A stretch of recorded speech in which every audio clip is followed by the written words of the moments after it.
All right, good morning. How is everybody this morning? I don't know if anyone would know Larry Snow. Larry Snow was the involvement minister at Hendersonville for quite a few years. The last quite a few years, he's been the involvement minister at the Walnut Street congregation in Dixon. Anyway, if you're familiar with Leo Snow, who for years taught at David Lipscomb University. Leo's been dead quite a few years now. Anyway, Larry just retired back in June from Walnut Street, from working with, as I said, the involvement minister there. But anyway, Larry passed away this past week. Had COVID. I did not know that. Larry was a good guy, but just keep his family in your prayers. And so, any other announcements we need to make? All right. Well, we're going to finish up Genesis 29 and move into Genesis 30. There's not a lot, but there is a paragraph left that we didn't get to finish last week. Jacob, of course, marries Leah and Rachel. And we know, we won't go over that a lot, but we know the agreement that was made between Jacob and Laban, and we know that he marries Rachel and he marries Leah. He wants to marry Rachel, and of course Laban tricks him, and he ends up having to marry both Leah and Rachel. Beginning in verse 31, talks about children. The Lord saw that Leah was unloved. The word unloved is also found in Deuteronomy 21, and it's the idea that she was disliked. That's an interesting concept. Now, he's going to have, as we read, especially in the next chapter, she has several children, and but yet he disliked her. It could also mean, and I try to reconcile it in my mind, and so don't take this as gospel. This is just Paul Daugherty trying to figure it all out, that he loved her less than he loved Rachel. It's not to say that he didn't he didn't love her, but he loved her less.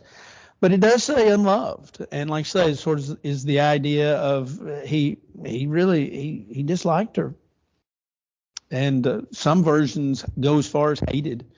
But anyway, he opened her womb, but Rachel was barren. So Leah conceived, bore a son. She called his name Reuben, which is interesting because Reuben literally means look, a son. And so she said, the Lord has surely looked on my affliction. Now, therefore, my husband will love me.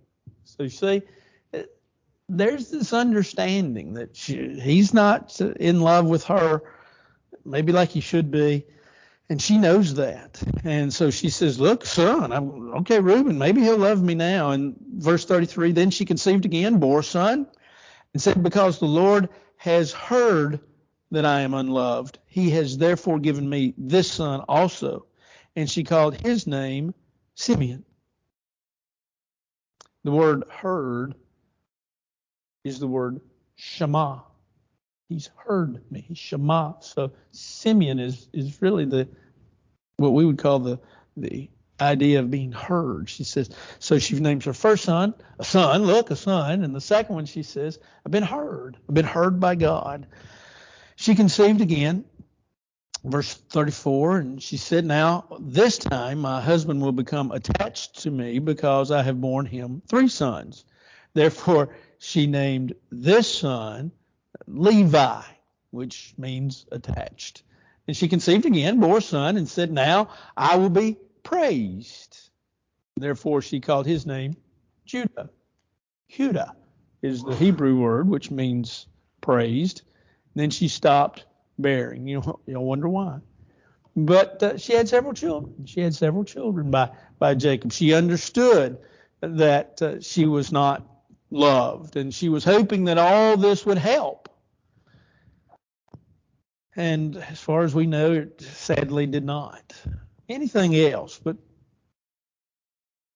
well, chapter 30 kind of continues the theme, if you will, that we ended on last week with regards to bearing children. Beginning in verse 30, we find more of Jacob's children. When Rachel saw that she bore Jacob no children, Rachel envied her sister and said to Jacob, "Give me children or I die." This sets up a whole different scenario. Now, understand, and I'm sure you do as Bible students, in Old Testament times, to have a child was to be considered personally blessed by God.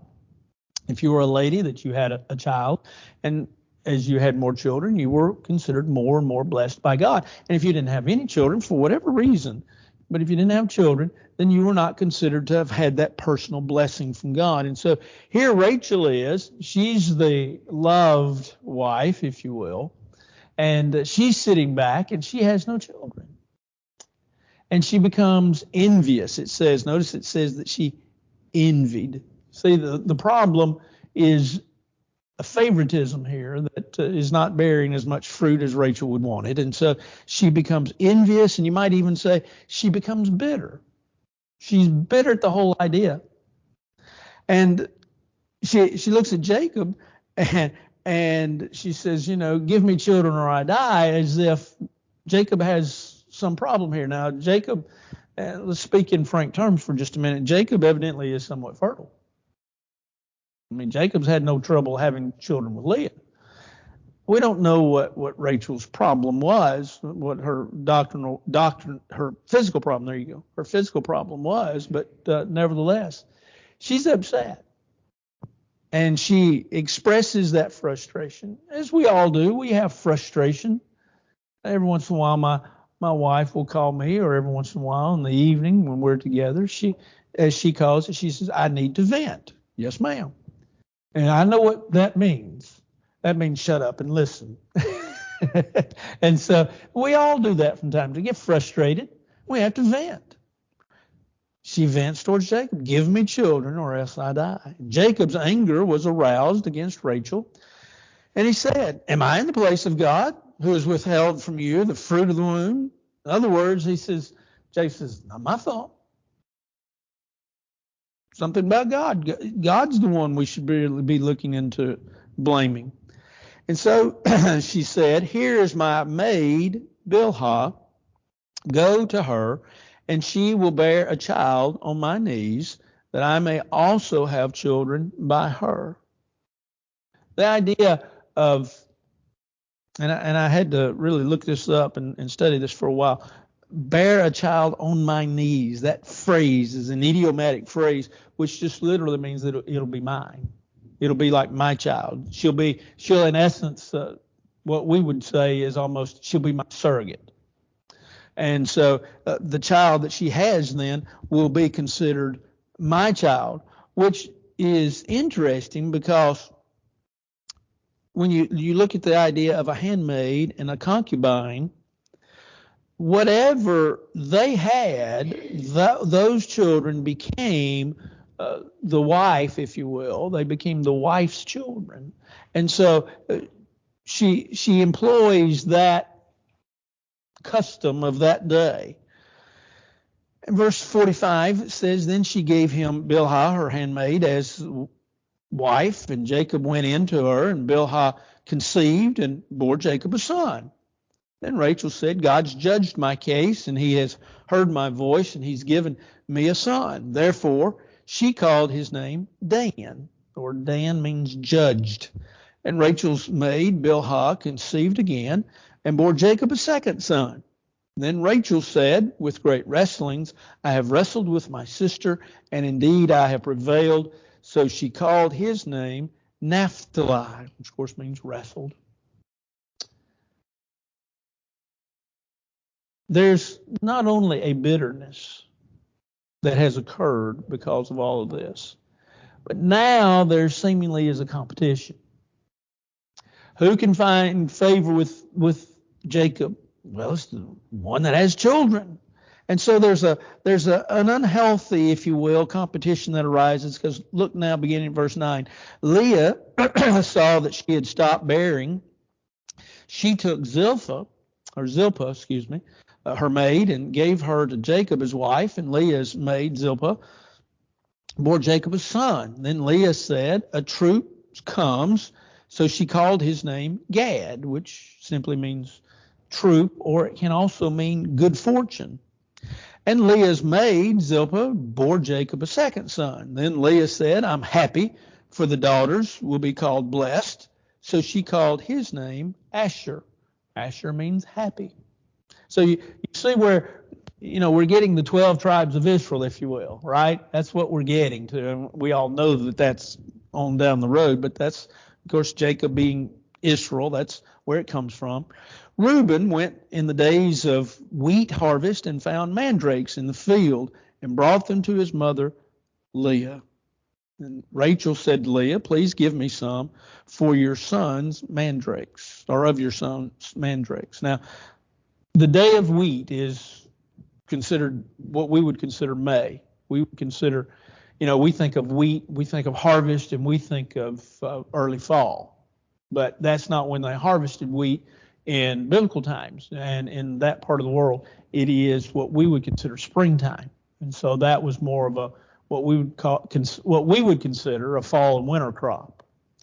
And so during that time, notice that it says that they found mandrakes. Well, mandrake is a herb that bears on it a little yellow, almost like plum. And the plant, the fruit, and the root of the mandrake was considered to be an aphrodisiac. They were considered to increase your fertility. And so in biblical times, they would talk about taking mandrakes. We call them today fertility drugs. That was their thinking. That's what they believed.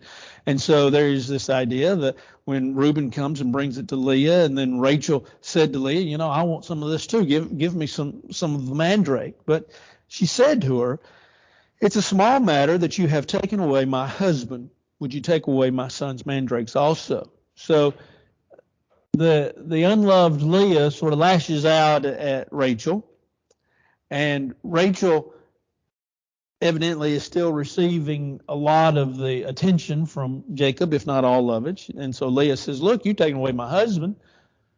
Now, you could say, well, Leah was the one that he married first. That's right.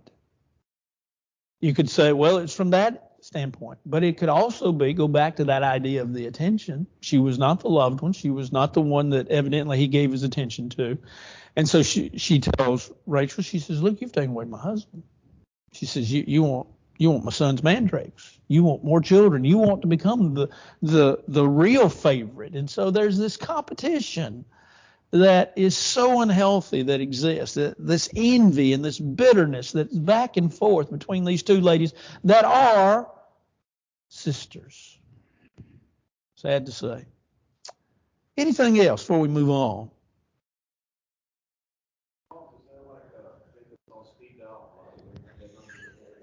Yeah. I mean, he's got husbands and handmaidens, and he is. And what's interesting, oh me,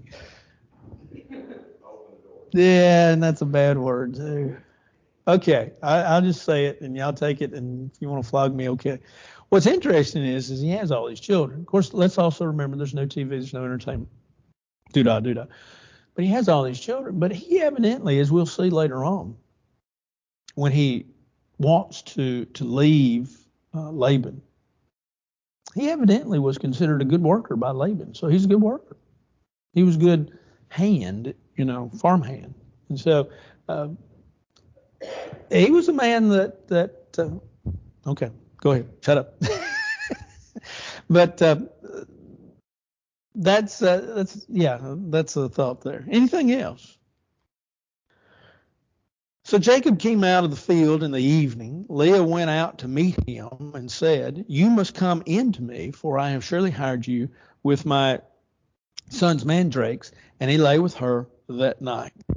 God listened to Leah, and she conceived and bore Jacob a fifth son. Leah said, God's given me my wages because I have given my maid to my husband.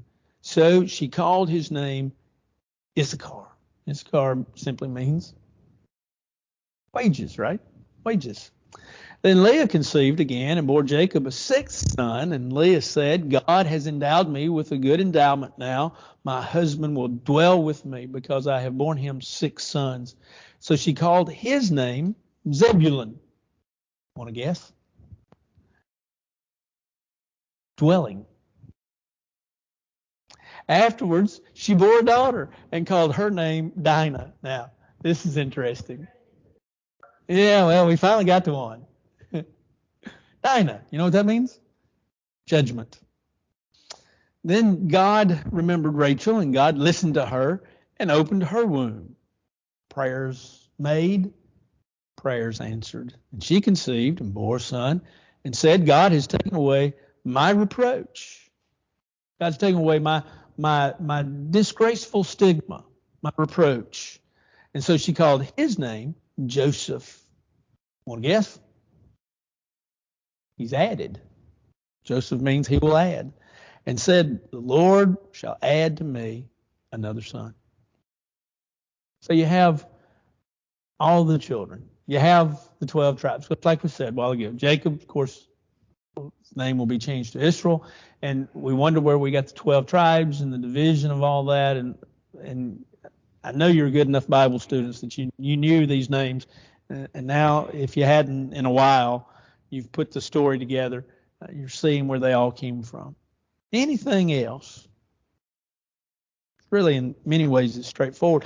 There are some great lessons there to learn, I think. We can go on and talk about them now. The idea of bitterness. Bitterness. Paul talked about in Ephesians chapter 4 that we're to put away bitterness. Bitterness comes about because we feel like we've been cheated or been mishandled or something's been misappropriated. We didn't receive what we should receive. And bitterness really comes out of a lack of love. There's bitterness here. There's not love. These two sisters became really more of a competition. And there's envy. There's the problem with envy within these two. Excuse me. The best definition I ever heard of envy was this, and I know it's not maybe well-rounded, but it was the definition of envy is that I'm all right with my car until my neighbor or my friend gets a car that's newer and maybe just a little bit better than mine, and then all of a sudden I'm envious of them or of what they now own or what they're sitting in their driveway. They may not own it, but it's in their driveway. And I'm envious of them and their situation. That I want now all of a sudden something better. But I was fine to begin with.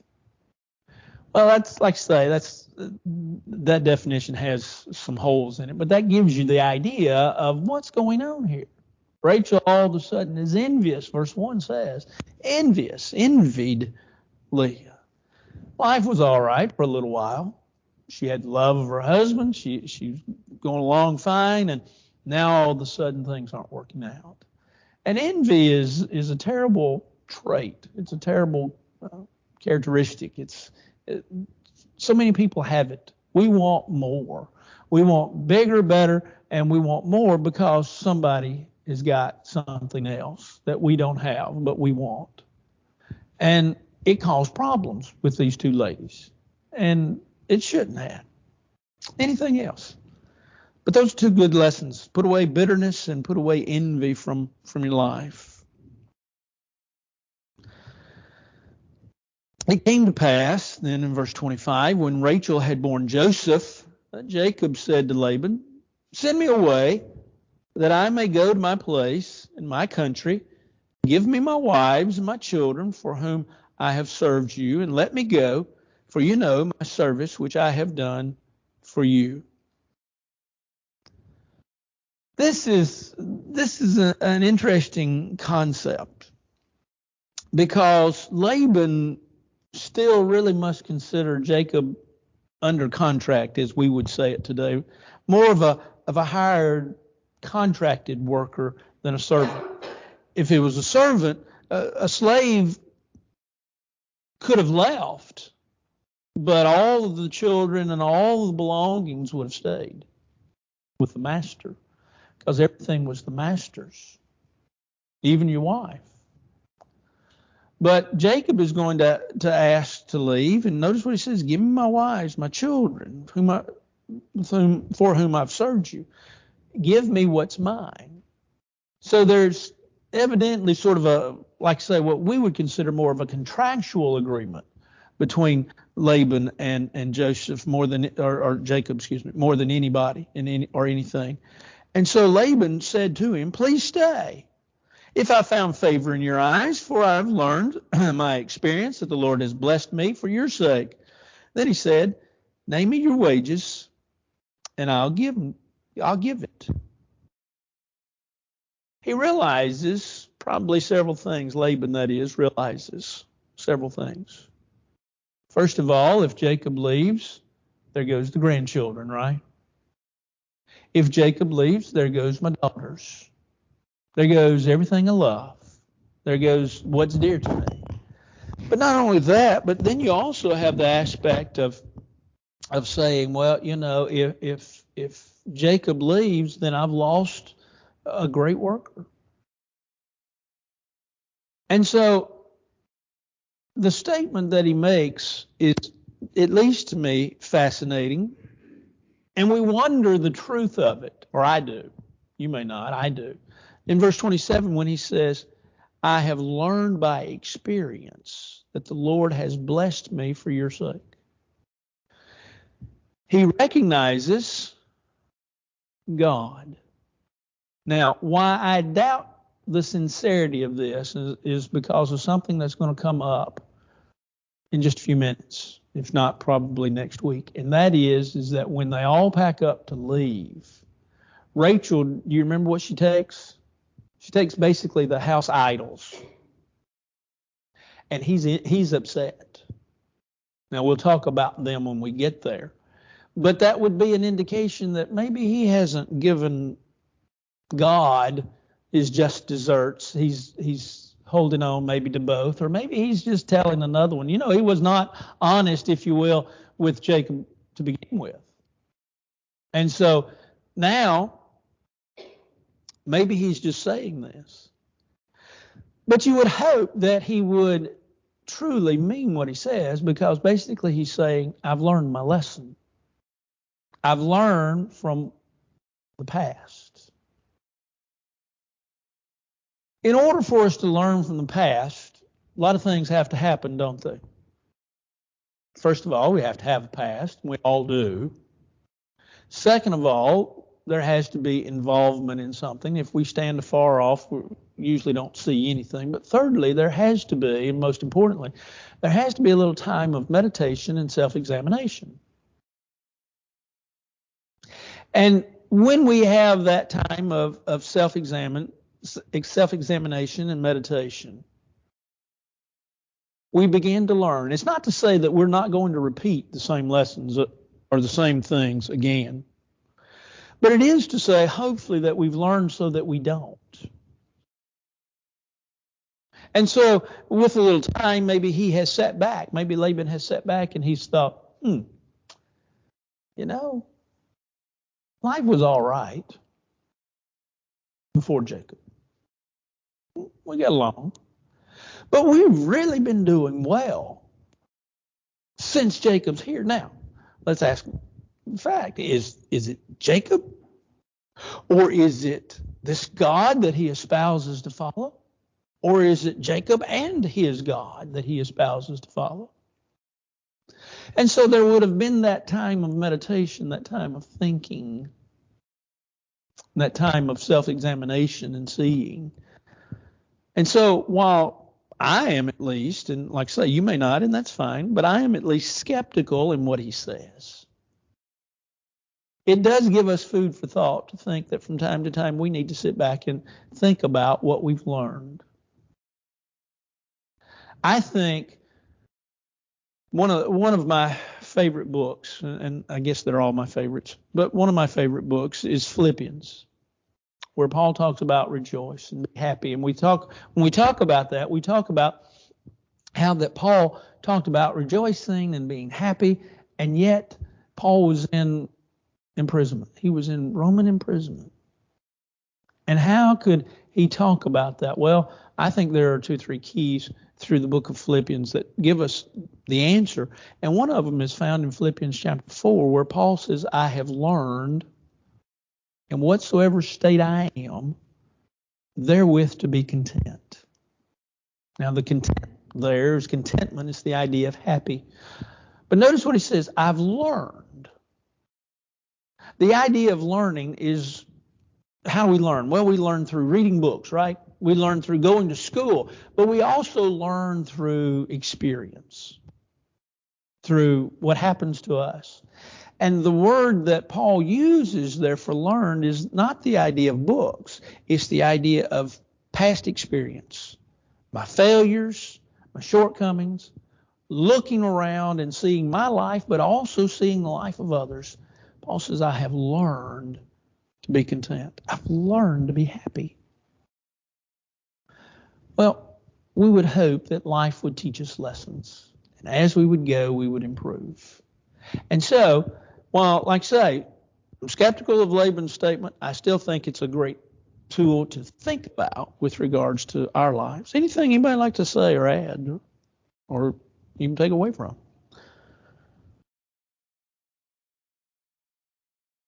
Can I ask you Sure. timeline of this? Were all these children born during the second 7 years of the service?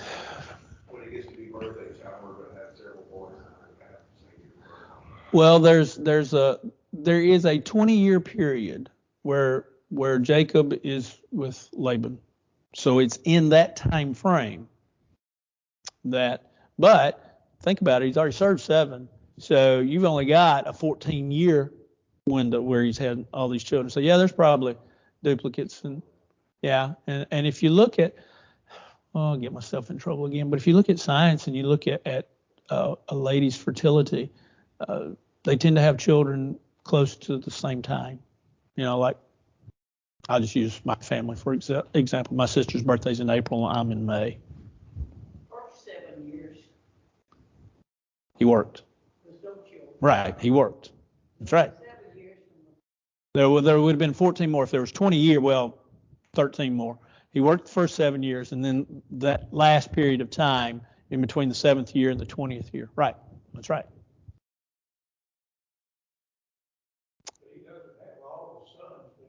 Right, evidently not. Yeah, Benjamin. That's right. That's right. Right, that's true. 10. That's right.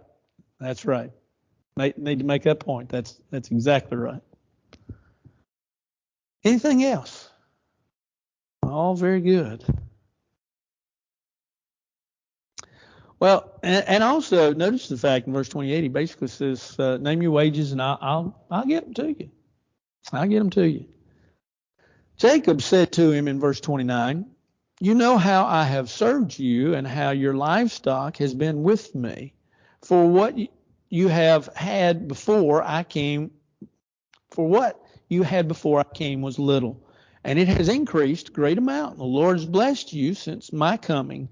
And now, when shall I also provide for my house? It's time to get out. He knows it. He wants out. And so he said, what shall I give you? And Jacob said, you shall give me anything. You shall not give me anything. If you will do this thing for me, I'll again feed and keep your flocks. Let me pass through all your flock today, removing from there all the speckled and spotted sheep and all the brown ones from the lambs and the spotted and speckled among the goats. These shall be my wages. In other words, you might say, give me the unusual animals. Because a sheep basically was white and a goat was black or at least dark in color. Now he's basically asking for all the speckled animals, which is kind of interesting if you think about it, because then you're basically saying, give me those that aren't bred purely. There's somehow a mixture here. Evidently, and one of the things that I think you see, if not right now, you'll see a little later on, is the idea that Jacob attributed these animals to God. and so did Laban. And so that these were really his gift from God to him. And so what he wants, though, is he says, give me the spec. He says, these are what I want. And so Laban said in verse 34, oh, that it were according to your word. So he removed that day the male goats that were speckled and spotted, all the female goats that were speckled and spotted, every one that had some white in it, and all the brown ones among the lambs, and gave them to the house or to the hand of his sons. Then he put 3 days' journey between himself and Jacob fed the rest of Laban's flocks. Jacob took for himself rods of green poplar and of almond and chestnut trees, peeled white strips in them, and exposed the white which was in the rods. And the rods which he peeled, he set before the flocks and the gutters and the watering troughs, where the flocks came to drink, so that they would conceive when they came to drink. So the flocks conceived before the rods, and the flocks brought forth streaked, speckled, and spotted. You see, this is why this has to be God. Why?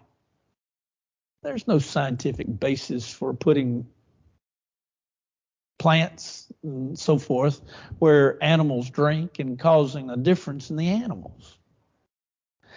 And so, once again, as I believe, this is the hand of God. But notice that it says the flocks conceived before the rods, and the flocks brought forth streaked, speckled, spotted.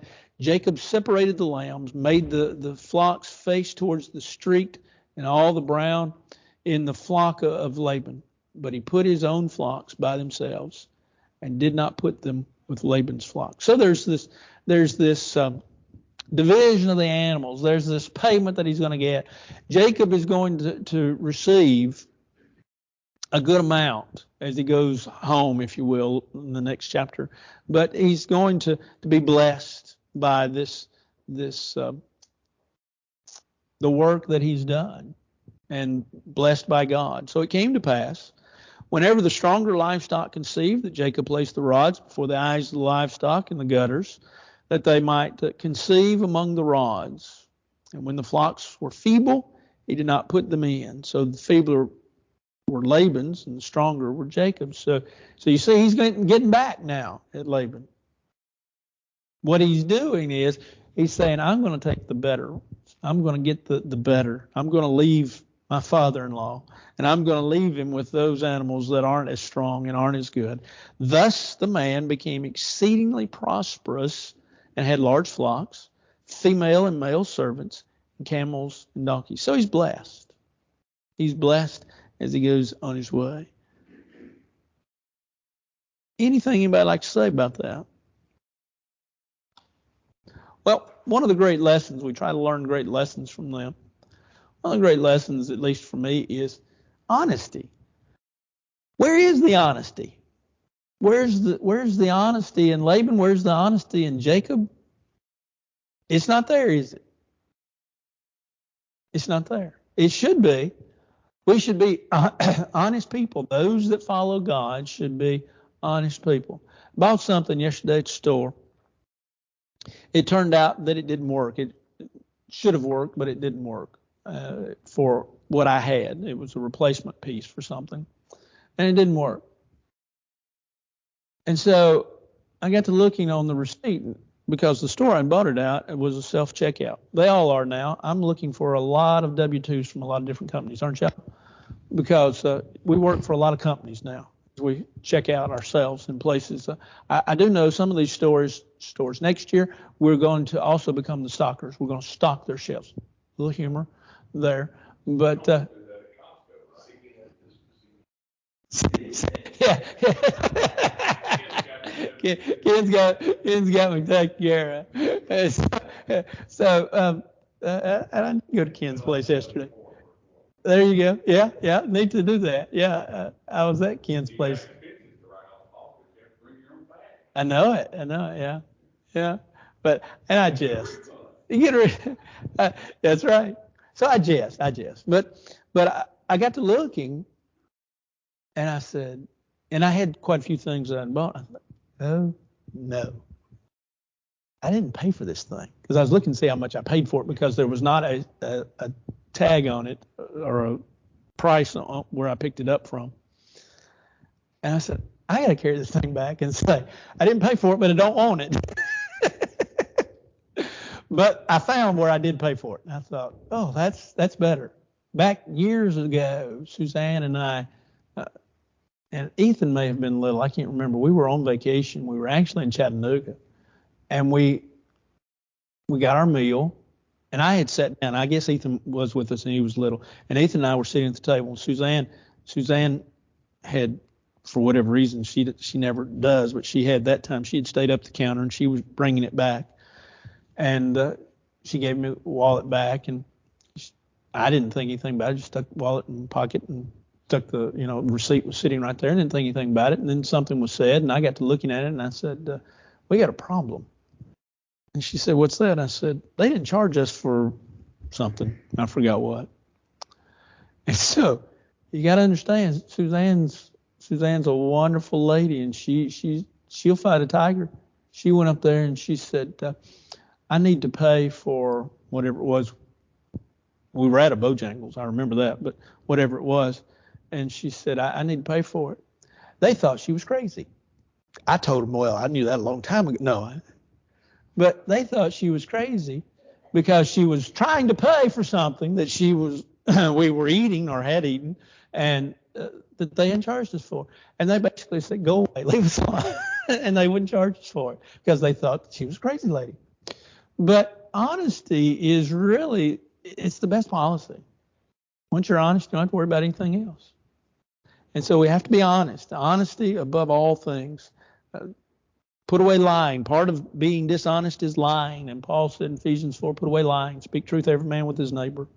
So let's be honest. And so we see a dishonest Laban. We see a dishonest Jacob. And yet honesty is what we need. Anything else? Huh? No. That's right. Yeah, that's right. That's exactly right. That's exactly right. Exactly. Anything else? Well, let's get started into the 31st chapter. We won't get very far. We don't have much time, but we'll get started. It says, Jacob heard the words of Laban's son, saying, Jacob has taken away all that was our father's, and from what was our father's he has acquired all his wealth. So there's a charge. Has anybody ever said anything about you that was not true? I've had folks say things about me that weren't true. I was at a family's home back a few years ago, and the wife said something to me. I did not say it. I did not repeat it. But the wife said something to me, and it came out a couple of years later that I had said so-and-so. And I said, I was at somebody's home. They did say that to me. I did not say that. They said that. No, you said it. They said you said it. No, I never did. You own up to, as a preacher, you own up sometimes to things that you don't even say, but I didn't want to own up to something that was hurtful to this individual that I did not say. People tell things on other people it's not true, and that's not right. That's lying, first of all. Turns then into gossip, and it's not true. Laban's sons are accusing Jacob of running a racket. Now, Laban still had plenty. And don't walk away and say, well, it sounds like Laban's son's saying Daddy doesn't have anything. Because Jacob has acquired, notice what it says, all his wealth. But that's not true. And so Jacob saw the countenance of Laban, and indeed it was not favorable toward him as before. So now all of a sudden Laban has turned, and he's not near as happy to see Jacob on a day-to-day basis as he was. Surprised? No. The Lord said to Jacob, return to the land of your fathers and to your family, and I'll be with you. So he allows him to escape. Go ahead, go on. And so Jacob sent and called Rachel and Leah to the field to his flock, and said to them, I see your father's countenance, that it's not favorable towards me as before, but the God of my father has been with me. And you know that with all my might I have served your father. Yet your father has deceived me and changed my wages 10 times.